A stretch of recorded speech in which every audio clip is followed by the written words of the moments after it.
Hi everyone, कैसे हो आप सभी लोग। आई होप आप लोग अच्छे होंगे। मैं हूं राहुल जयसवाल, आपका स्वागत करता हूं एक बार फिर हमारे यूट्यूब चैनल JR ट्यूटोरियल्स में। तो दोस्तों, जैसा कि आप जानते हैं कि कंटिन्यूअस आप लोग के लिए वीडियोस बन रहे हैं, फिजिक्स के लिए भी एंड साथ ही में बायोलॉजी के लिए और मैथ्स के लिए भी। तो आज मैथ्स 1 के लिए एक और मैं बेहतरीन वीडियो लेकर आ गया हूं, जिसमें हम 11th स्टैंडर्ड के लिए मैथ्स पार्ट 1 जो डिटरमिनेंट्स एंड मैट्रिसेस चैप्टर था, चैप्टर नंबर 4, इसका आज लाए हैं लेक्चर नंबर 2, जो कि है एक्सरसाइज 4.2 का सॉल्यूशन।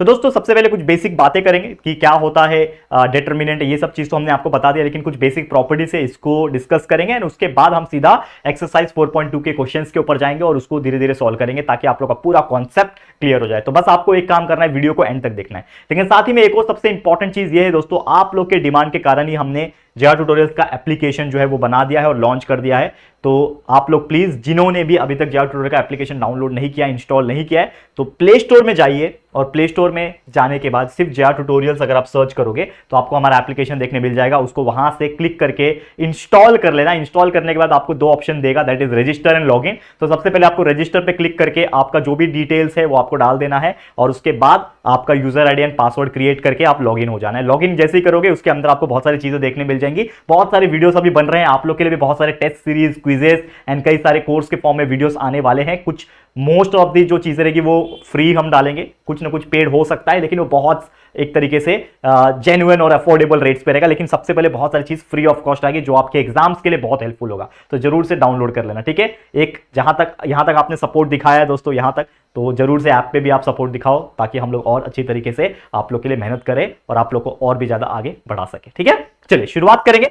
तो सबसे पहले हम लोग को जो पढ़ना है, जो कि है दोस्तों प्रॉपर्टीज। तो ये प्रॉपर्टीज क्या है, क्या धीरे धीरे हम लोग डिस्कस करेंगे प्रॉपर्टीज के बारे में। सबसे पहला प्रॉपर्टी जो है दोस्तों, आप देख पा रहे हो यहां पे क्या है। Property number 1, the value of determinants remains unchange if its row and turn column and columns are turn into row. मतलब कोई भी चीज है, अगर जैसे आपको पता है कि ये जो चीजें होती है वो रो होती है और ऐसी वाली कॉलम्स होती है, तो कॉलम्स के जो चीजें रहेंगी वो अगर रो में डाल दो और रो वाली चीज अगर कॉलम में डाल दो, तो उसका जो वैल्यू आएगा डिटरमिनेंट का वो सेम आएगा। मतलब हम लोग रो को कॉलम कर दे, कॉलम को रो कर दे, तो कोई फर्क नहीं पड़ता। समझ में आया? उसका वैल्यू ऑफ डिटरमिनेंट सेम आता है। ये पहली प्रॉपर्टी है, ठीक है।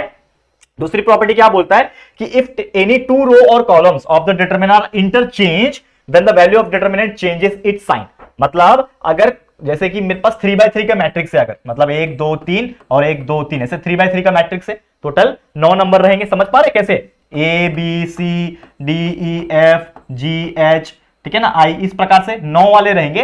तो कोई भी दो, ये पूरा का पूरा रो, ये पूरा का पूरा रो, या फिर कोई दो कॉलम, ये पूरा का पूरा दो कॉलम, अगर आपस में इसके वैल्यू इंटरचेंज होते हैं, मतलब रो के जगह कॉलम, कॉलम के जगह रो, तो बस डिटरमिनेंट का जो वैल्यू होता है ना, उसका साइन चेंज होता है। यानी कि अगर उसका समझ लो डिटरमिनेंट का वैल्यू प्लस -3 आ रहा था, तो वो बन जाएगा +3, तो plus become minus and minus become plus. बाकी कोई चेंजेस नहीं होता है।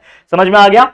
तीसरा प्रॉपर्टी ये है, देखो ये प्रॉपर्टी जो हम लोग समझ रहे हैं ना, इसका यूज हमको एक्सरसाइज में होगा। ये तो आपको बस बेसिक तौर के एक तरीके से दिमाग में बस डाल के रखना है। डिटरमिनेंट ये आपको पूछता नहीं है, प्रॉपर्टी आपको एग्जाम में नहीं पूछेगा, लेकिन प्रॉपर्टी आपको पता तो होना चाहिए ना। जैसे a + b होल स्क्वायर क्या होता है, a² + 2ab + b², ये भी एक प्रॉपर्टी है, तो वो पता रहेगा तभी तो आप एग्जाम्पल सॉल्व करोगे। तो ये से ये प्रॉपर्टी से आपको बस इसको दिमाग में रखना है बहुत अच्छी तरीके से। मैं आपको इजी तरीके से और फास्ट तरीके से समझा रहा हूं, बहुत ज्यादा डीप में नहीं जाना है, लेकिन आराम से बस इसको याद रखना है कि क्या होता है। अब यहां पे देखो property 3, if any two or column of determinant are identical, मतलब समझ लो कि ABCDEFGHI,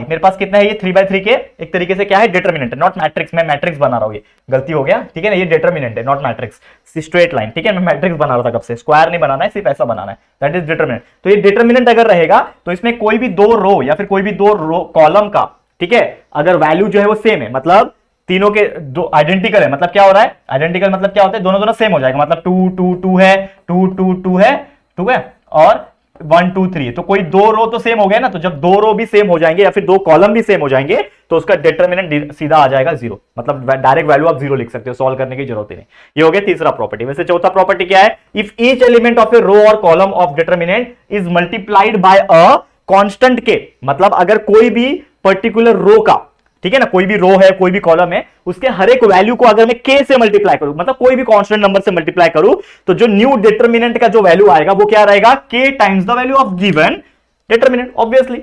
मतलब जब हमने हर एक वैल्यू को k से मल्टीप्लाई किया, तो जो डिटरमिनेंट आएगा आपका, जो वैल्यू आएगा वो भी k टाइम्स रहेगा, यानी k से मल्टीप्लाई करना पड़ेगा। मतलब जो भी आपने मल्टीप्लिकेशन में लिया है उससे बस उसको मल्टीप्लाई कर दो, आपका आंसर आ जाएगा। समझ में आ रहा है? तो ये आपका चौथा प्रॉपर्टी। वैसे और 3 प्रॉपर्टी से डिस्कस करेंगे, फिर सीधा क्वेश्चन के ऊपर आपको लेके चलूंगा। क्या बोल रहा है? If each element of a row और column is express as the sum of 2 number then the determinant can be express as the sum of 2 determinant. मतलब अगर कोई भी दो, मतलब समझ लो कॉलम है या फिर रो है, उसका हर एलिमेंट को अगर हम लोग 2 नंबर के प्लस में अगर डाले तो उसका जो डिटरमिनेंट रहेगा वो भी क्या रहेगा? 2 डिटरमिनेंट के बराबर रहेगा। ठीक है, ये हो गया। अब प्रॉपर्टी नंबर 6 क्या बोलता है? A constant multiple of all elements of any row और column is added to the corresponding elements of any other row और column then the value of new determinant obtain is the same as that of the original output. मतलब समझ लो कि कोई भी आपका रो है, ठीक है, तो उसको वैल्यू अगर मुझे चेंज करना है, कुछ भी करना है, चेंज करना है मतलब प्लस करना है, तो आपका समझ लो मैंने R1 था और उसके साथ में मैंने कोई भी चीज को प्लस किया, ठीक है, तो चेंज क्या हो रहा है? वो R1 को चेंज करेगा। मतलब जो ओरिजिनल वैल्यू था वो चेंज नहीं होगा, बस जो आपको जिसको चेंज करना था वो ही चेंज होगा। ठीक है, समझ में आ रहा है? अब देखो प्रॉपर्टी 7 क्या बोलता है कि triangle property, if each element of a determinant above और below the main diagonal 0 then value of determinant is equal to the product of its diagonal of element. मतलब क्या बोलता है? बहुत इंपॉर्टेंट चीज है। अगर हर एलिमेंट डिटरमिनेंट का ऊपर या फिर बिलो, ठीक है ना, जो मेन डायगोनल है वो 0 हो जाता है। मतलब इस प्रकार से, ठीक है, जैसे कि ऊपर अगर मैं बात करूं 0 0 0, ठीक है ना, 0 0 1 2 2 2 3 1, इस प्रकार से होता है। तो ये जो डायगोनल है, ठीक है ना, ये आप देख पा रहे हो, मैंने ज्यादा लिख दिया क्या? हाँ, ये हो गया, 1 मिनट रुको, थोड़ा ज्यादा एक्स्ट्रा बना दिया मैंने। अब देखो यहाँ पे समझ लो ऐसा है, ठीक है, ये डिटरमिनेंट है आपका, ठीक है, ये आपका दैट इज 0 0 0 0 0 एंड ये 0 और ये आ रहा है 1, ये आपका आ रहा है 1 2। तो यहां पे आप देखो ये डायगोनल है, तो डायगोनल के ऊपर जो भी है ये 0 बन रहा है। तो इस केस में क्या होगा? Determinant is equal to the product of diagonal elements, यानी कि जो डायगोनल एलिमेंट्स रहेंगे उसके प्रोडक्ट का वैल्यू निकाल दो, आपको वैल्यू मिल जाएगा। तो ये कुछ प्रॉपर्टीज है जो हमने डिस्कस कर ली। अब मेन जो हम लोग को बताना है, आपको मेन जो सॉल्व करना है वो है आपके लिए एक्सरसाइज। तो एक्सरसाइज के सॉल्यूशन जो है वो आपको मैं पढ़ाने जा रहा हूं। अब इसको अच्छी तरीके से समझ लेना, क्योंकि अगर आप ये एक्सरसाइज के जो क्वेश्चंस में सीधा सीधा करा रहा हूं, अगर आप इसको समझ लोगे ना, तो आपका जो भी प्रॉपर्टीज आपने अभी समझा वो तो पूरा समझ में आ जाएगा। लेकिन अगर कोई भी आपको क्वेश्चंस पूछे, किसी प्रकार का क्वेश्चंस आपको डिटरमिनेंट में पूछे, तो आप उसको इजीली आंसर कर पाओगे। करेक्ट है? यहां तक समझ में आ गया है? तो चलो सॉल्व करते हैं हमारा सबसे पहला क्वेश्चन, प्रैक्टिस सेट, यानी कि जो एक्सरसाइज है आपका, क्या नाम है, हेडिंग डाल दो सबसे पहले। ये आप लोग पढ़ने जा रहे हो एक्सरसाइज 4.2, ठीक है। चलो सॉल्व करते हैं। ओके, अब देखो सबसे पहले यहां पे मैं कलर ले लेता हूं, जो कि आप देख पा रहे हो क्या बोल रहा है, without expanding evaluate the value of determinant. हमें एक्सपांड नहीं करना है, ठीक है, मतलब पूरा तरीके से सॉल्व नहीं करना है, जो हम लोग डिटरमिनेंट का फॉर्मूला लगाते हैं वो नहीं सॉल्व करना है, बस हमें नॉर्मल तरीके से सॉल्व करना है विदाउट एक्सपांडिंग। और ये जो डिटरमिनेंट है इसका हमें वैल्यू निकालना है। तो सबसे पहले मैं क्या कर सकता हूं, ये वैल्यू निकालने के लिए मैं यहां पे क्या कर सकता हूं? तो देखो जैसे हमने कुछ पढ़ा है, प्रॉपर्टीज पढ़ा है, तो हम लोग क्या करेंगे ना, इसमें कुछ प्रॉपर्टीज अप्लाई करने की कोशिश करेंगे। तो सबसे पहले मैं क्या करता हूं, मुझे पता है कि ये पहला कॉलम है, ये दूसरा कॉलम है, ये तीसरा कॉलम है, ये पहला रो, ये दूसरा रो, ये तीसरा रो। तो हमारे पास रो भी है, कॉलम्स भी है, सब है। अब इसी में आपस को इंटरचेंज करना है, बस रो को कॉलम कर दो, कॉलम को रो कर दो, या फिर हमारा एलिमेंट्री रो ट्रांसफॉर्मेशन कर दो, रिड्यूसिंग फॉर्म कर दो। तो ये सब चीज से हमारा कुछ वैल्यू लाने की हम कोशिश करेंगे। तो सबसे पहले जो हम लोग करेंगे दोस्तों, वो ये करेंगे कि जो आपका ये वाला क्या है, C3 है, ठीक है, ये आपका C2 है, ये आपका C1 है। देख पा रहे हो, मैं आपको पूरा यहां पे लिख के देता हूं तो आपको यहाँ का आइडिया हो जाएगा। ये आपका C3 है, ये आपका C2 है, ये C1 है। मतलब ये कॉलम 1, कॉलम 2, कॉलम 3, ये आपका रो 1, ये आपका रो 2, ये आपका रो 3। ये आपको इजी लगेगा अभी आपको समझ में आ रहा है? जस्ट फॉर योर अंडरस्टैंडिंग ये मैंने लिख के रखा है, वैसे लिखना नहीं होता है, बस आपके दिमाग में होना चाहिए। तो मैं क्या करूंगा, यहाँ पे जो C3 है ना, इसको मैं चेंज करता हूं, C3 change to C3 plus C2। मतलब मेरा C3 जो है वो चेंज करूंगा, और कैसे चेंज करूंगा, जब C3 को C2 से मैं प्लस करूं, तो हमारा जो नया डिटरमिनेंट बनेगा वो कैसे बनेगा, देखो ध्यान से।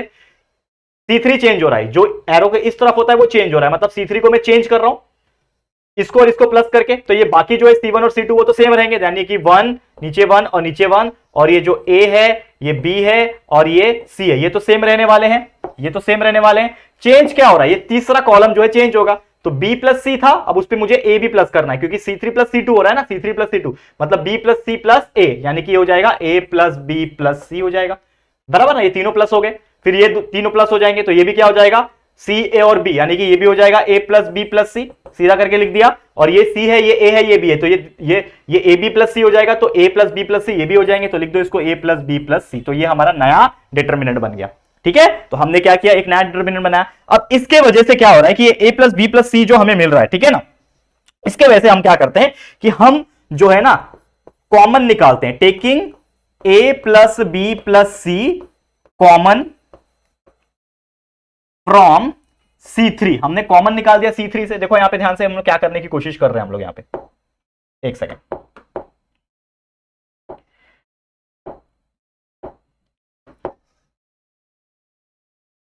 यहां पे देखो, अब थोड़ा सा आपको समझ में आएगा कि हम अगर मैं C3 को कॉमन, सॉरी C3 में से a प्लस बी प्लस सी को कॉमन निकाल दूं तो मेरा a प्लस बी प्लस सी जो है वो कॉमन निकल गया।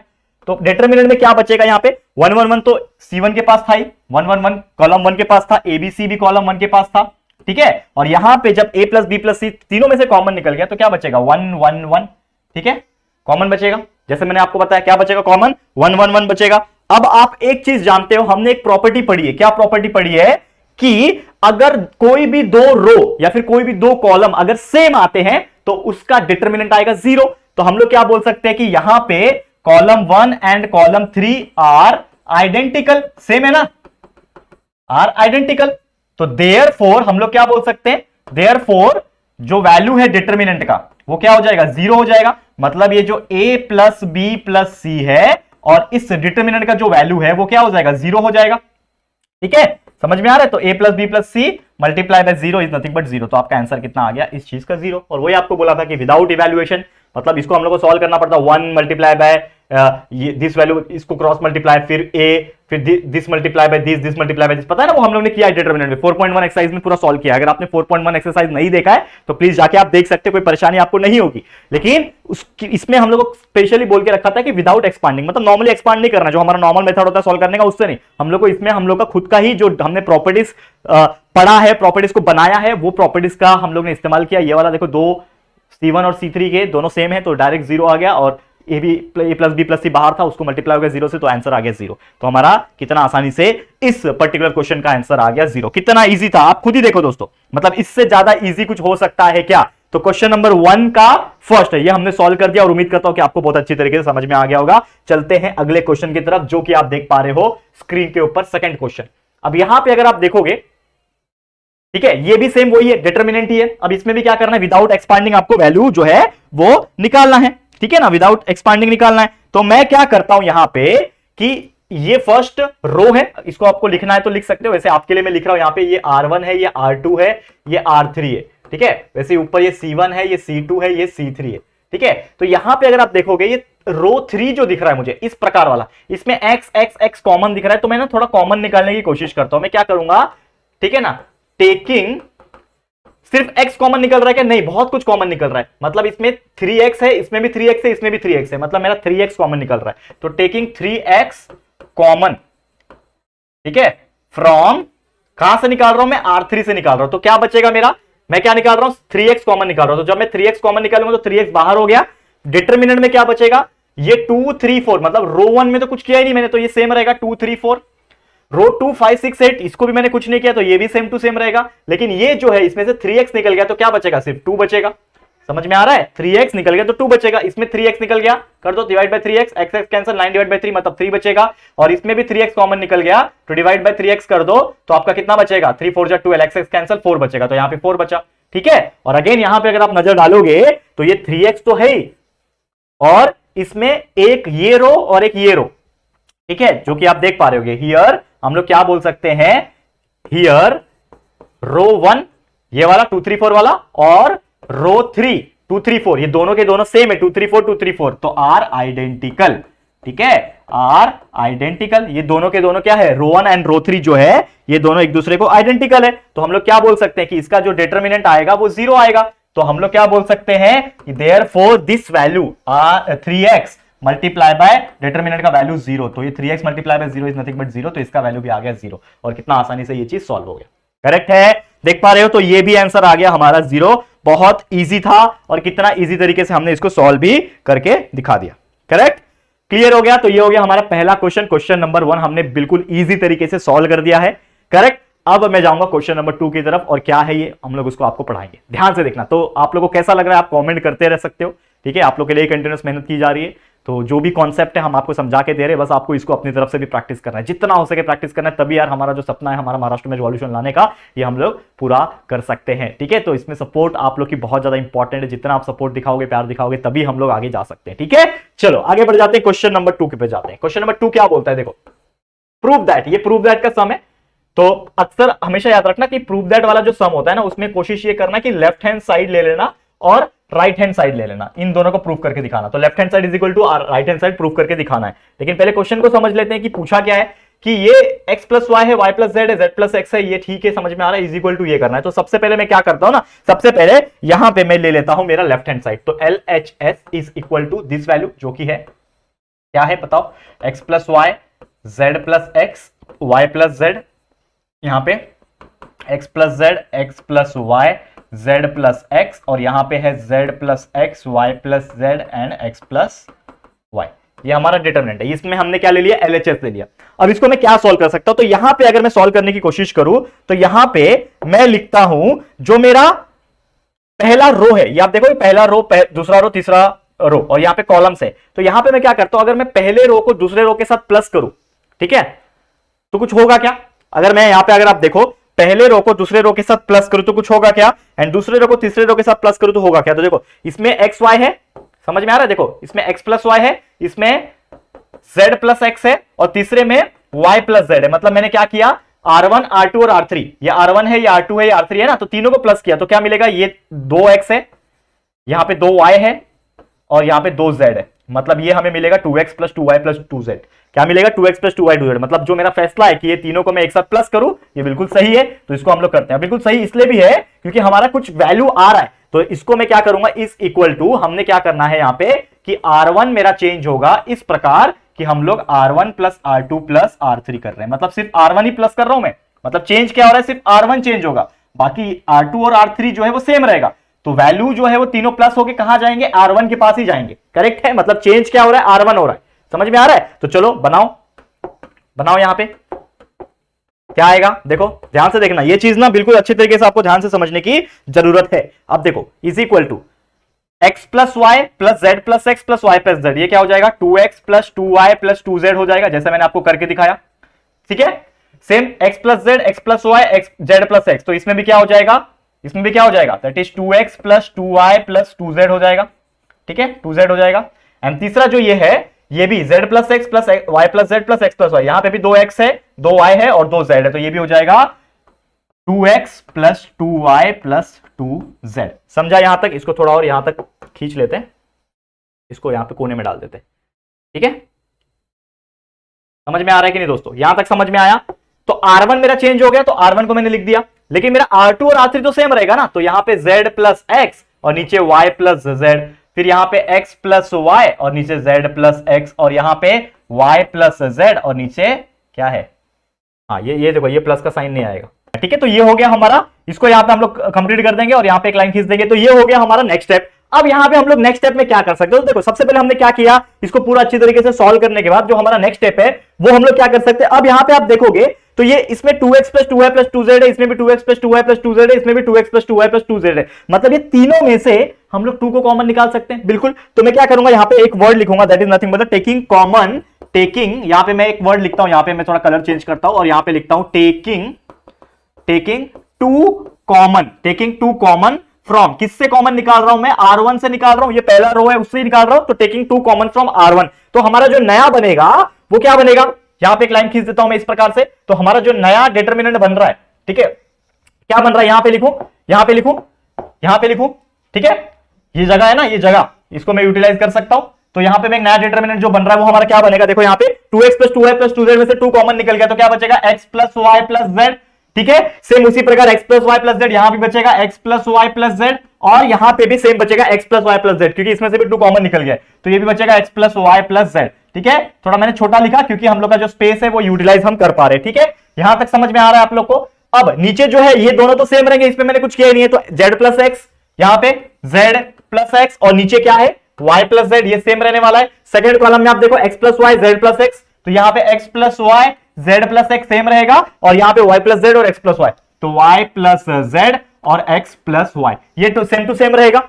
इतना समझ में आ गया। अब अगले स्टेप में मैं क्या कर सकता हूं, यहां पे अगर आप देखोगे तो नेक्स्ट स्टेप में मैं क्या कर सकता हूं कि मेरा यहां पे R1 जो है, ठीक है, ये जो R1 दिख रहा है R1, अब वो R1 में क्या दिख रहा है आपको, x plus Y plus z, ठीक है, x plus Y plus z दिख रहा है। अब ये x plus Y plus z है और इसमें भी y प्लस जेड है, ठीक है, यहां पे z है, यहां पे x है, यहां पे भी z प्लस x है। तो अब मैं कुछ दिमाग लगा सकता हूं, क्या दिमाग लगाऊंगा, उसके बाद मैं क्या करूंगा, यहां पे मेरा 2 कॉमन निकल गया था, टेकिंग 2 कॉमन, यहां पे 2 मैंने लिखा ही नहीं, 2 कॉमन निकाल लो पहले, यहां पे 2 आ जाएगा, ठीक है, 2 मल्टीप्लाई हो रहा है ना, क्योंकि 2 कॉमन निकाला मैंने। अब यहां पे अगले स्टेप में मैं क्या करता हूं, इसमें मैं R1 का चेंज करता हूं, क्या करता हूं, R1 अगेन जो मेरा रो 1 है इसको मैं चेंजेस करूंगा, क्या चेंज करूंगा कि R1 को मैं चेंज करूंगा इस प्रकार की R1 को माइनस करूंगा R3 से, मतलब x plus Y plus z, ठीक है, x plus Y plus z minus हो जाएगा y प्लस जेड, तो ये y प्लस जेड और ये y प्लस जेड कैंसिल बचेगा, तो सिर्फ यहां पे क्या बचेगा, x बचेगा। तो इस प्रकार से हम लोग जो वैल्यू है वो निकाल लेंगे,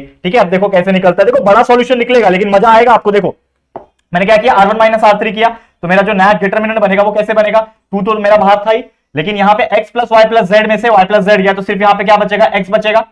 यहां पे x plus Y plus z में से z प्लस x गया, तो z और x गया, मतलब क्या बचेगा, सिर्फ और सिर्फ y, और x plus Y plus z में से x और y चला गया, मतलब सिर्फ बचेगा z। तो यहां पे x y z बचा, और ये नीचे जो है वो टू सेम रहेंगे, ठीक है, ये तो सेम टू सेम रहेंगे, x plus Y z plus x, और यहां पे y प्लस z और x प्लस y, क्योंकि चेंजेस सिर्फ R1 के लिए मैंने लिया है। ये इतना समझ में आ गया।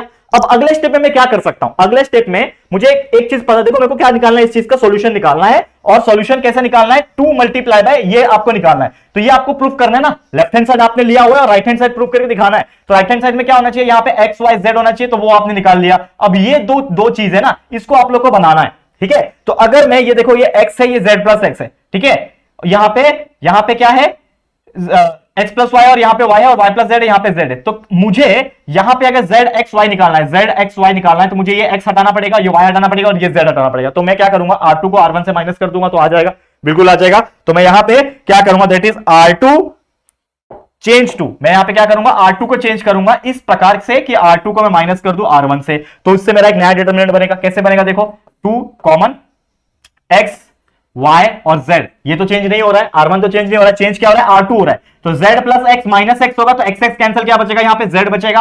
वैसे x plus y minus y होगा, तो y y कैंसिल, तो सिर्फ x बचेगा, और y plus z minus z, तो z z कैंसिल, सिर्फ y बचेगा। समझा। और ये तीसरा जो है वो कुछ फर्क नहीं पड़ेगा, y plus z same, z plus x same, और x प्लस y भी सेम। अब यहां तक समझा। अब देखो जो प्रूफ करना है हमें, उसमें उससे कंपेयर करो, x y z आ गया, z x y आ गया, बस ये तीसरा y z x निकालना है। तो वो कैसे निकलेगा, y इसमें क्या आना चाहिए, y आना चाहिए, तो z z कैंसिल करना पड़ेगा, मतलब R3 को R2 से माइनस करना पड़ेगा। यहां पे क्या आना चाहिए, z आना चाहिए, मतलब x minus x, y minus y, मतलब मैं R3 को तो चेंज करूंगा यहां पे इस प्रकार से कि R3, देखो यहां पे R3 इस प्रकार से चेंज होगा कि R3 को माइनस करूंगा मैं R2 के साथ, ठीक है। अब इसको मैं थोड़ा सा ऊपर लेता हूं, यहां पे देखो, ठीक है, थोड़ा मैं ऊपर ले लेता हूं, दिख रहा है आपको, इसको मैंने ऊपर ले लिया। अब यहां पे सॉल्व करता हूं मैं, देखो यहां पे मैं सॉल्व करता हूं, देखो ध्यान से, नया डिटरमिनेंट क्या आएगा, 2 कॉमन था ही पहले से ही, ऊपर एक्स वाई जेड था ही, एक्स वाई जेड था, यहां पे जेड एक्स और y था, लेकिन ये अब तीसरा चेंज हो रहा है, इस प्रकार से चेंज हो रहा है कि ये R3 R2 से माइनस होगा, तो y plus z minus z, तो जेड जेड कैंसिल, क्या बचेगा यहां पे y, z plus x minus x, तो एक्स एक्स कैंसिल, क्या बचेगा z, और x plus y minus y, यानी क्या बचेगा, y y कैंसिल, सिर्फ x बचेगा। अब इसको आप अपने राइट हैंड साइड से देख लो, x y z, z x y और y z x, यही आ रहा है, तो that is equal to RHS, और यहां पे आपका फेवरेट डायलॉग लिख देना, हैंस प्रूफ, या आपने अपना प्रूफ करके दिखा दिया, हैंस प्रूफ करके दिखा दिया, करेक्ट है। समझ में आ रहा है दोस्तों, ये चीज आप देखो ध्यान से, बिल्कुल अच्छी तरीके से, ये हमने यहां पे कितना आसानी से यहां पे प्रूफ करके दिखा दिया, ठीक है। ये है पूरा सॉल्यूशन, देख पा रहे हो कितना इजी था, कितना इजी था, देख पा रहे हो, इसको और छोटा कर दूं मैं, देखो यहां पे, अब देख पा रहे हो कितना इजी दिख रहा है आपको, कितना इजी दिख रहा है, ठीक है। तो ये आ गया, हैंस प्रूफ करके हमने ये सॉल्यूशन बता दिया। तो आप लोग अच्छी तरीके से इसको देख रहे होगे, उम्मीद करता हूं, और इसको बिंदास अच्छी तरीके से सॉल्व कर सकते हो। तो ऐसे कितने भी भयंकर से भयंकर क्वेश्चंस आने दो, आप लोग इसको सॉल्व कर पाओगे। ये हो गया आपका क्वेश्चन नंबर कौन सा, 3rd, ठीक है ना, ये कंप्लीट हो गया। आप चलते अगले क्वेश्चन पे, सॉरी क्वेश्चन नंबर 2 कंप्लीट हुआ, ये क्वेश्चन नंबर 3 अभी यहां पे शुरू हो रहा है, जो कि है using the properties of determinant show that this value is equal to this, मतलब ये भी left hand side is equal to right hand side का कॉम्बिनेशन है। तो सबसे पहले यहां पे हम लोग क्या लेंगे, यहां पे हम लोग लेंगे लेफ्ट हैंड साइड। तो लेफ्ट हैंड साइड क्या है मेरे पास, देखो पहला वाला left hand side LHS is equal to क्या है मेरे पास, a प्लस बी है, नीचे a है, नीचे b है, यहाँ पे ए है, ए प्लस सी है, यहाँ पे सी है, और यहाँ पे बी है, यहाँ पे सी है, और यहाँ पे बी प्लस सी है। ये मेरा क्या है, लेफ्ट हैंड साइड है। अब इसमें मैं क्या कर सकता हूं, देखो लेफ्ट हैंड साइड में जो हमारे पास जो वैल्यू है वो मैं क्या कर सकता हूं, अगर मैं यहां पे कोशिश करूं, ये जो दिख रहा है आपको ये कॉलम है, तो मैं ना कॉलम वाइज जाऊंगा यहां पे as compare to row wise. तो यहां पे कॉलम वाइज है, तो अगर मैं क्या करूं यहां पे, ये मेरा C1 है, ये C2 है, ये C3 है, ठीक है। तो अगर मैं यहां पे अगर आप देखोगे तो C1 को मैं चेंज करने की कोशिश करता हूं, देखो यहां पे C1 चेंज होगा, लेकिन किस प्रकार चेंज होगा कि मेरा C1 का जो वैल्यू है कौन सा, a प्लस बी, समझ लो ये C1 है। अगर मैं इसको मतलब C1 minus C2 plus C3 करूं तो इससे होगा क्या, देखो क्या हो रहा है, a प्लस बी है C1 minus C2 plus C3 क्या है, a प्लस बी। तो a plus b minus a plus b क्या हो जाएगा, कैंसिल हो जाएगा, मतलब यहां पे 0 आ जाएगा, जो कि बहुत अच्छी बात है। तो हम लोग यहां पे क्या अप्लाई कर सकते हैं, यहां पे मैं अप्लाई करूंगा कि C1 चेंज हो रहा है इस प्रकार से कि C1 को माइनस करूंगा मैं C2 प्लस C3 से, और ये चेंजेस सबके लिए आना है, सबके लिए लाना है। तो चलो सबके लिए चेंजेस लाएंगे हम लोग। देखो अब देखो यहां पे नया डिटरमिनेंट क्या बन रहा है, देखो यहां पे ध्यान से देखो, ये बहुत क्रिटिकल होता है, इसको अगर आप समझ लोगे तो बहुत ईजी हो जाएगा आपके लिए, ठीक है। तो क्या हो रहा है यहां पे चेंजेस, C1 चेंज हो रहा है, तो C1 कौन सा है, ये पूरा चेंज होगा, लेकिन बाकी ये दोनों सेम रहेंगे। तो सबसे पहले जो चेंज हो रहा है उसको लिखो, a plus b minus a plus b, C1 minus C2 plus C3, तो ये plus a plus b minus a plus b, तो ये हो जाएगा 0, ठीक है। वैसे ही इसका a minus a plus c plus c, तो a minus a plus c plus c, correct है, ऐसे ही होगा ना, a माइनस यहां पे a plus c plus c, ठीक है। तो ये क्या हो जाएगा, a minus c a cancel, minus c मतलब माइनस 2c, तो आपका यहाँ पे आंसर आएगा माइनस 2c। वैसे यहाँ पे b minus c plus B plus c, ठीक है ना, यहाँ पे क्या हो जाएगा c plus B plus c, तो यहाँ पे c plus B plus c, तो यह हो जाएगा b minus c minus b minus c minus b plus b cancel, minus c, यानी कि यहाँ पे हो जाएगा अगेन माइनस 2c। समझा ये चीज, माइनस 2c यहाँ पे भी आ गया, बाकी तो सेम रहेंगे, कौन से वाले, a का वैल्यू, a प्लस सी का वैल्यू और c का वैल्यू, यहाँ पे b का वैल्यू, c का वैल्यू और b प्लस सी का वैल्यू यहाँ पे सेम रहेंगे, करेक्ट है, समझ में आ रहा है।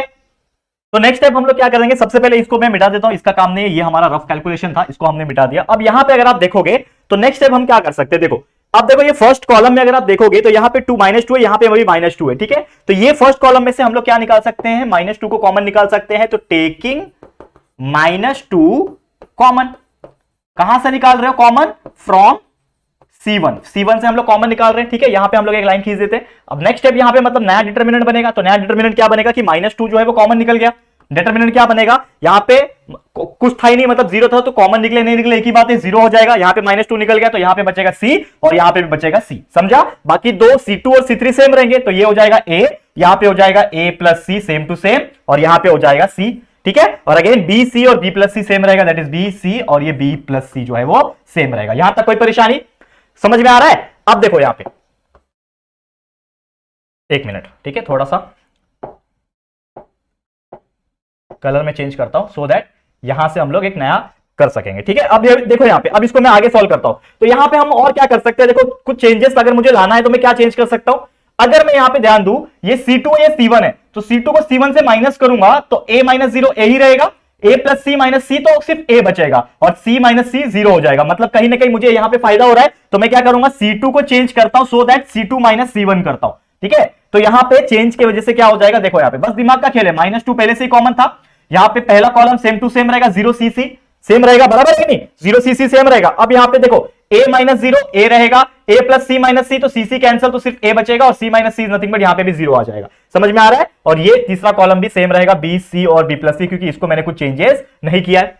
अब यहां पे और क्या कर सकता हूं मैं, और क्या चेंजेस यहां पे मैं ला सकता हूं। तो सबसे पहले अगर यहां पे अगर आप देखोगे तो C3 को अगर मैं C1 से माइनस करूं, जैसे C2 को C1 से माइनस किया, वैसे C3 को C1 से माइनस करूं तो भी मुझे कुछ मिलेगा। क्या मिलेगा, देखो C3 को चेंज करूंगा इस प्रकार से कि C3 माइनस C1 हो जाए, तो B माइनस 0 B रहेगा, C माइनस C 0 हो जाएगा, और B plus C minus C करूंगा तो यहां पे भी B बचेगा। मतलब एक नया मेरा डिटरमिनेंट बनेगा, यहां पे लिखूं, ठीक है, यहां पे लिखता हूं नया डिटरमिनेंट क्या बनेगा, नया डिटरमिनेंट क्या बनेगा, -2 पहले से कॉमन था।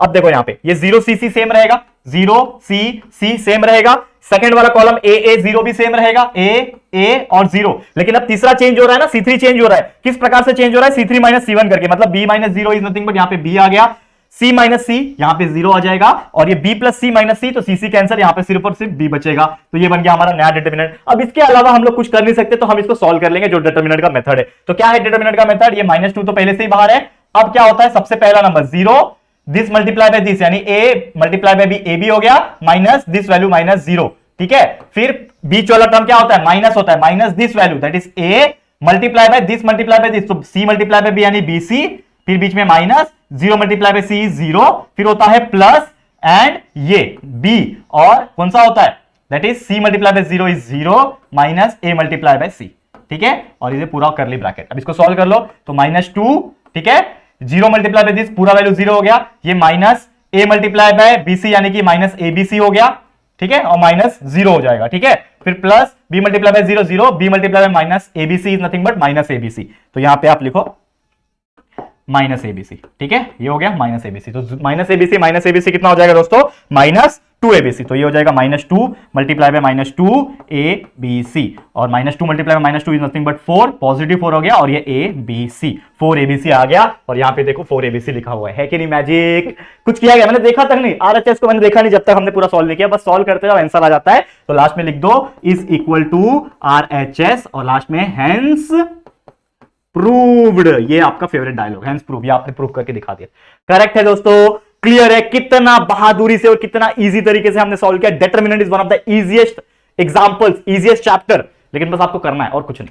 समझ में आ गया, क्लियर है? तो इसी के साथ ये वाला हमारा क्वेश्चन नंबर 3 भी होता है कंप्लीट। अब देखते हैं अगला क्वेश्चन क्या है, क्वेश्चन नंबर 4। इसको देखते हैं क्या बोल रहा है, सॉल्व द फॉलोइंग इक्वेशन। ये आपको दिया हुआ है, इसको हम लोग को सॉल्व करना है। इसमें जो एक्स वगैरह दिख रहे हैं इसका वैल्यू निकालना रहेगा और कुछ नहीं, तो बहुत इजीली सॉल्व हो जाएगा। तो चलो फटाफट से सॉल्व करते हैं। क्या बोल रहा है यहाँ पे, सबसे पहले हम लोग क्या करेंगे, यहाँ पे जो हमारा जो वैल्यू है वो ले लेंगे, ठीक है, दैट इज नथिंग बट ये जो लिखा हुआ है वो सेम टू सेम ले लो, ठीक है, सेम टू सेम ले लेंगे। अब इसमें मैं क्या कर सकता हूं, देखो यही चीजें लिखा हुआ है, समझ लो, इसको मैं वापस लिखूंगा तो वही जगह वेस्ट हो जाएगा, तो समझ लो यही चीज लिखा हुआ है। अब इसमें मैं क्या कर सकता हूं, कुछ चीजें मैं टेक्निकली लगा सकता हूं। क्या लगा सकता हूं यहाँ पे, कि अगर मैं R2 यानी कि ये जो वैल्यू है, ठीक है, इसको मैं R1 से माइनस करूं तो ये क्या हो जाएगा, x plus 6 minus x minus 2, ठीक है ना। तो ये माइनस एक्स कैंसल, 6 माइनस 2 यानी 4 आ जाएगा, मतलब यहां पे आपको 4 वैल्यू मिलेगा। तो इस प्रकार से हमें एक तरीके से कुछ कैंसिल करने की जरूरत है, तो हम लोग क्या करेंगे, यहां पे R2 को R1 से माइनस करेंगे, और सेम अगर मैं R3 को R1 से माइनस करूं तो R3 मेरा x माइनस 1 है, और R1 माइनस करके x माइनस 2 हो जाएगा, तो माइनस एक्स प्लस कैंसिल, ये -3 बचेगा। मतलब कहीं ना कहीं ये वैल्यू और ये वैल्यू चेंज हो रहा है मेरा, तो मैं क्या करूंगा, यहां पे R2 का वैल्यू चेंज करूंगा और R3 का वैल्यू चेंज करूंगा R1 से उसको माइनस करके, ठीक है, R1 से उसको माइनस करके, ठीक है। कैसे, क्या लिखता हूं यहां पे मैं, सबसे पहले मैं R2 को चेंज करूंगा इस प्रकार से कि R2 माइनस R1 करना पड़े, और उसी में मैं R3 को भी चेंज करूंगा सो दैट R3 को मैं R1 से माइनस करूं। मतलब मेरा एक ही बार दो स्टेप हो रहा है, इसको बोलते हैं हम लोग मल्टीपल स्टेप्स। तो मल्टीपल स्टेप्स कैसे हो रहा है, सबसे पहले डिटरमिनेंट देखो, आपका R1 चेंज हो रहा है क्या, नहीं, मतलब ये R1 का जो डायलॉग है वो सेम टू सेम लिख दो, x plus 2, x plus 6, x minus 1, ये तीनों मैंने कॉलम लिख दिया, रो लिख दिया, मतलब फर्स्ट रो, क्योंकि R1 आपका चेंज नहीं हो रहा है, चेंज क्या हो रहा है, R2 चेंज हो रहा है, तो x plus 6 minus x plus 2 बराबर ना, R2 माइनस R1 हो रहा है ना, तो x plus 6 minus x plus 2, तो करके देखो x plus 6 minus x plus 2 bracket में, तो ये क्या हो जाएगा, x plus 6 minus x minus 2, minus minus क्या, 6 माइनस 2 इज 4, तो यहां पे आ जाएगा 4। वैसे ये हो जाएगा x minus 1 minus x minus 2, मतलब x प्लस 2 हो जाएगा x माइनस 2 ना, तो माइनस माइनस कैंसिल, -1 माइनस 2 हो जाएगा -3, तो यहां पे आ गया -3। उसी प्रकार ये दोनों वैल्यू भी लिख दो। समझ में आ रहा है कि नहीं, बहुत इजी है ये, बस हम लोग को रफ में सॉल्व करना है। तो यहां पे सबसे पहले R2 माइनस R1 यानी x माइनस 1 माइनस R1 क्या है, x प्लस 6 हो जाएगा, x माइनस 6, तो ये कैंसिल, -1 माइनस 6 -7 आ जाएगा यहाँ पे। वैसे ये x plus 2 minus x plus 6, ठीक है, ये कैंसिल, 2 माइनस 6 इज -4, तो यहाँ पे आ गया आपका -4। समझ में आ रहा है दोस्तों, बहुत ज्यादा इजी जा रहे हैं हम लोग, ठीक है। फिर ये x plus 2 minus x plus 1, x plus 2 minus x plus 1 हो जाएगा x माइनस 1, ये कैंसिल, 2 माइनस 1 इज 1, यहाँ पे आ जाएगा 1। समझ में आ रहा है, नहीं 2 माइनस 1 नहीं, x प्लस 2 x माइनस 1 है, -1 ऑलरेडी, तो प्लस 2 प्लस 1 3 हो जाएगा, सॉरी, ठीक है, यहाँ पे क्या हो जाएगा 3, 2 प्लस 1 3 होता है, करेक्ट। अब x plus 6 minus x minus 1 already है, तो प्लस 1 हो जाएगा, x प्लस 1 हो जाएगा, minus plus cancel, 6 plus 1 is 7, यहाँ पे आ जाएगा 7। यहाँ पे समझ में आ गया दोस्तों, ये रफ वाला चीज मिटा दो, ये हमने सॉल्व कर लिया। क्या किया सॉल्व करके, R2 को R1 से माइनस किया, R3 को R1 से माइनस किया, और चेंजेस सिर्फ R2 और R3 में किया। अब यहाँ पे जो दिखने में है इज इक्वल टू 0 भी है, वो लिख दो, यहाँ पे इज इक्वल टू 0 है, लिख दिया मैंने यहाँ पे। अब यहाँ पे आप देखोगे तो आपको ये बहुत सिंपल दिख रहा होगा, इसके आगे हम लोग क्या सॉल्व करते हैं अगर आप देखोगे यहां पे, तो इसके आगे हम लोग कुछ नहीं कर पाएंगे, कुछ कॉमन ह्यूमन कुछ निकल नहीं, समझ में नहीं आ रहा है, तो मैं डायरेक्ट इसको जो हमारा डिटरमिनेंट है उसके थ्रू मैं सॉल्व करता हूं। तो क्या सॉल्व होगा, सबसे पहला नंबर x प्लस 2, ये पूरा मल्टीप्लाई होगा किससे, इसका और इसका और इसका और इसका determinant, that is -7 multiply by 7 -49, बीच में -3 मल्टीप्लाई बाय -4 इज -12 यानी +12 हो जाएगा, ये हो गया। फिर अगला नंबर -x प्लस 6 लेना पड़ता है हम लोग को, ठीक है, ये पूरा किससे मल्टीप्लाई हो जाएगा, 4 multiply by 7 is 28 minus 3 multiply by -3 is -9 यानी हो जाएगा +9, ठीक है। फिर अगला नंबर है ये वाला, दैट इज प्लस x -1, समझ में आ रहा है, और इसका मल्टीप्लीकेशन कैसे आता है, 4 मल्टीप्लाई बाय -4 दैट इज -16 और -7 मल्टीप्लाई बाय -3 इज 21, पॉजिटिव 21, तो ये आ जाएगा -21, ठीक है। अब इसको सॉल्व कर लो, देखो यहां पे सॉल्व कर लो इसको, क्या हो जाएगा, ये x प्लस 2 उसको पहले से ही रहने दो, x प्लस 2 रहने दो, ये क्या हो जाएगा -49 प्लस 12, ये हो जाएगा कितना -37, ये -x प्लस 6 रहने दो, ये कितना हो जाएगा 28 प्लस 9 कितना हो जाएगा 35 नहीं सॉरी कितना हो जाएगा 37, ठीक है, प्लस ये x -1 रहने दो वैसे ही, और ये हो जाएगा -37, ठीक है, समझ में आ गया। अब देखो यहाँ पे 37 कॉमन निकल रहा है मेरा, ठीक है, यहाँ पे दोनों में जो देखोगे आप 37 जो है मेरा कुछ कॉमन निकल रहा है, तो इससे हम लोग का कुछ वैल्यू निकल जाएगा, ठीक है, ठीक है ना। देखो यहां पे ध्यान से बहुत अच्छी तरीके से 37 मेरा क्या निकल रहा है, कॉमन निकल रहा है, ठीक है, सॉल्व कर ले हम लोग। चलो अगर हम लोग इसको सॉल्व करते हैं तो क्या आंसर आएगा, देखो यहां पे करूं तो 37 को अगर मैं कॉमन निकालू, ठीक है, 37 को अगर मैं कॉमन निकालू तो कितना हो जाएगा, -37 कॉमन निकलता है, तो कितना बचेगा अंदर, ये x प्लस 2 बचेगा, यहां पे x प्लस 6 -x प्लस 6 बचेगा, ठीक है, सही जा रहा हूं, x प्लस 2 बचेगा, x प्लस 6 बचेगा, और यहां पे x माइनस 1 बचेगा, ठीक है, समझ में आ रहा है। तो -37 common, x plus 2 plus x plus 6 plus x minus 1, ठीक है, ये बचा।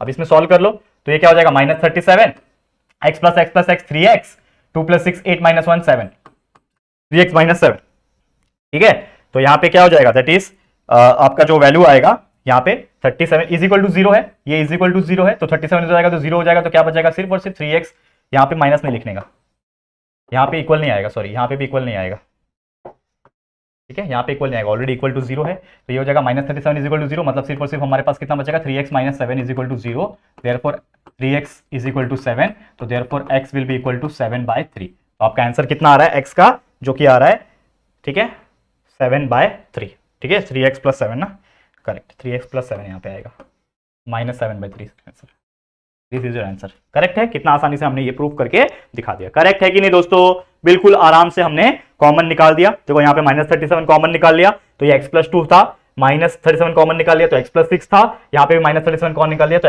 x माइनस 1 था, तो x plus x 3x 2 plus 6 is 8 minus 1 is positive 7, तो 3x प्लस 7 इधर जाएगा तो -7 हो जाएगा, ठीक है, 3x माइनस 7, तो -7/3 इज द करेक्ट आंसर। कितना इजी था ये आपने देख लिया, बहुत इजी तरीके से इसको हमने सॉल्व भी कर लिया है, करेक्ट है कि नहीं, क्लियर है, बहुत इजी तरीके से हमने आपको समझा दिया है, करेक्ट है, हाँ। तो चलो ये हो गया हमारा क्वेश्चन नंबर कौन सा 4, अब क्वेश्चन नंबर 4 हमने करा दिया, अब इसके बाद जाएंगे हम लोग आखिरी क्वेश्चन नंबर 5। यहां पे आप देखोगे तो क्या बोल रहा है कि ये आपका डिटरमिनेंट है इज इक्वल टू 0, तो हमें x का वैल्यू निकालना है, बहुत ज्यादा सिंपल है। तो यहां पे अगेन आपको क्या करना है, सबसे पहले आपको कुछ लॉजिक यहां पे लगाना है कि आप क्या कर सकते हो, इसमें प्लस माइनस क्या कर सकते हो। तो ये आपका देखो, ये कॉलम 1 है, ये कॉलम 2 है, ये कॉलम 3 है, करेक्ट है। तो कॉलम 1 को यानी कि ये 4 प्लस एक्स को, ठीक है, अगर कॉलम 2 के साथ यानी 4 माइनस एक्स के साथ और 4 माइनस एक्स के साथ अगर मैं तीनों को प्लस करूं, मतलब C1 मैं इस प्रकार चेंज कर रहा हूं कि C1 plus C2 plus C3 करूं, तो ये क्या हो जाएगा, ये तीनों प्लस हो जाएंगे, तो क्या हो जाएगा, ये 4 plus x plus 4 minus x, और यहां पे तीसरा है 4 माइनस एक्स, ठीक है, 4 plus x 4 minus x 4 minus x, ये तीनों क्या हो रहे हैं, प्लस हो रहे हैं।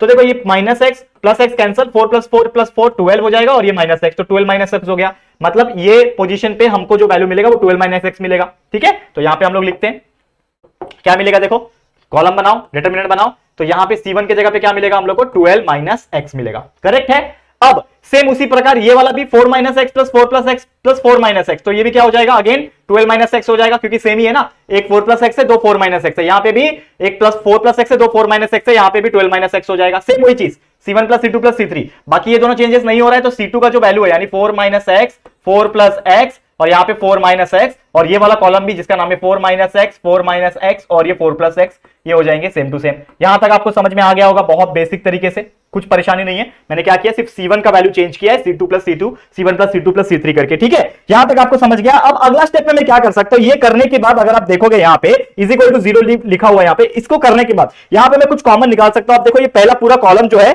यहाँ पे पूरा 12 माइनस एक्स कॉमन निकलेगा, तो मैं क्या लिखता हूं यहाँ पे कि टेकिंग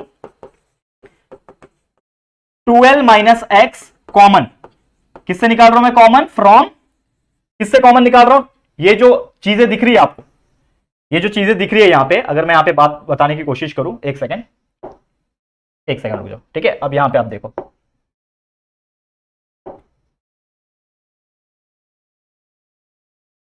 यहां पे ध्यान देना, मैं क्या बोल रहा हूं कि मैं 12 माइनस एक्स कहां से कॉमन निकाल रहा हूं, C1 से कॉमन निकाल रहा हूं, तो मेरा जो नया डिटरमिनेंट बनेगा, देखो इसको बहुत बारीकी से ध्यान से करना होता है।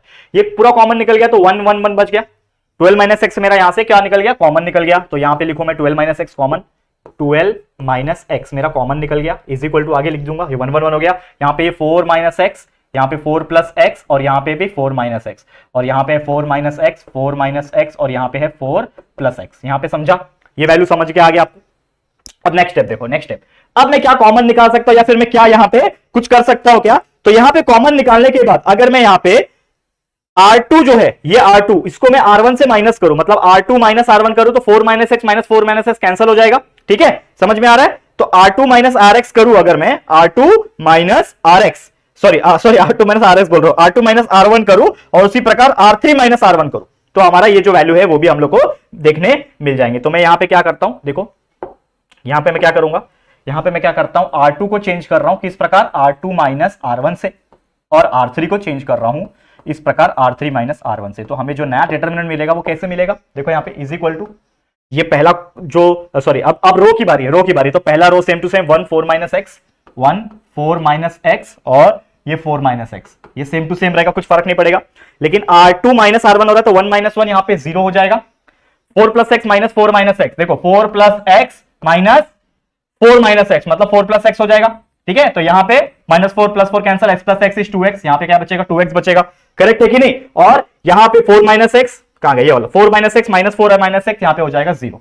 वैसे ही तीसरा R3 ये वाला कॉलम, तो 1 माइनस 1 यानी कि ये 0 हो जाएगा, वैसे 4 minus x minus 4 minus x यहां पे 0 हो जाएगा, और ये 4 plus x minus 4 minus x, तो 4 plus x minus 4 minus x मतलब प्लस एक्स हो जाएगा, minus 4 plus 4 cancel, x plus x 2x, यहां पे बचेगा 2x and that will be equal to 0। यहां तक समझ में आया, कोई परेशानी, इसको मिटा दो, ये हो गया। अब यहां पे मैं क्या कर सकता हूं, जो हमारा डिटरमिनेंट का जो रूल है वो हम लोग क्या करेंगे, अप्लाई कर देंगे। तो डिटरमिनेंट का रूल क्या बोलता है, यहां पे एक और चीज कॉमन भी था जो मैंने नहीं लिखा, यहां पे कॉमन है ना 12 माइनस एक्स, 12 माइनस एक्स भी है ना आगे मल्टीप्लीकेशन में, तो इज इक्वल टू क्या हो जाएगा, ये 12 माइनस एक्स, फिर ये 1, ठीक है, मल्टीप्लाई है ना, यहाँ पे multiply by 1, 2 multiply by 2x is 4x square, 0 multiply by 0 is nothing but minus 0, फिर यहाँ पे है माइनस ये 4 माइनस एक्स, फिर ये मल्टीप्लाई बाय ये यानी कि 0, और ये मल्टीप्लाई बाय माइनस 0 हो जाएगा, और लास्ट में है प्लस 4 माइनस एक्स, जिसमें होगा 0 मल्टीप्लाई बाय 0 और minus 2x, minus 2x multiply by 0 is 0।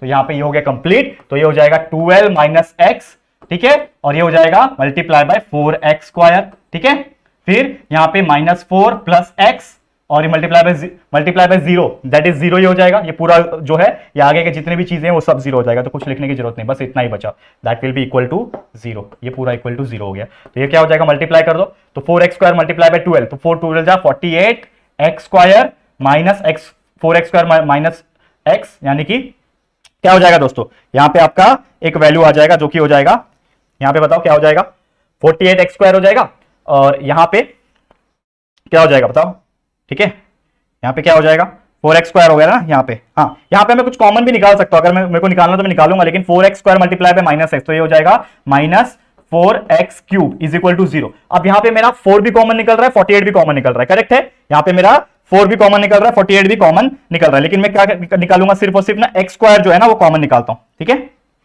तो क्या निकालूंगा, एक्स स्क्वायर जो है कॉमन निकालता हूँ, तो यहाँ पे हो जाएगा हमारे पास, देखो 4x स्क्वायर अगर मैं कॉमन निकालूंगा तो बात तो वही पड़ जाएगी, 12 माइनस एक्स पड़ जाएगी, ठीक है, तो ये हो जाएगा 4x square is equal to 0, ठीक है, तो x will be equal to 0 आ गया, और x is equal to 12 answer आ जाएगा, ठीक है, तो ये आपका आंसर हो गया, ठीक है।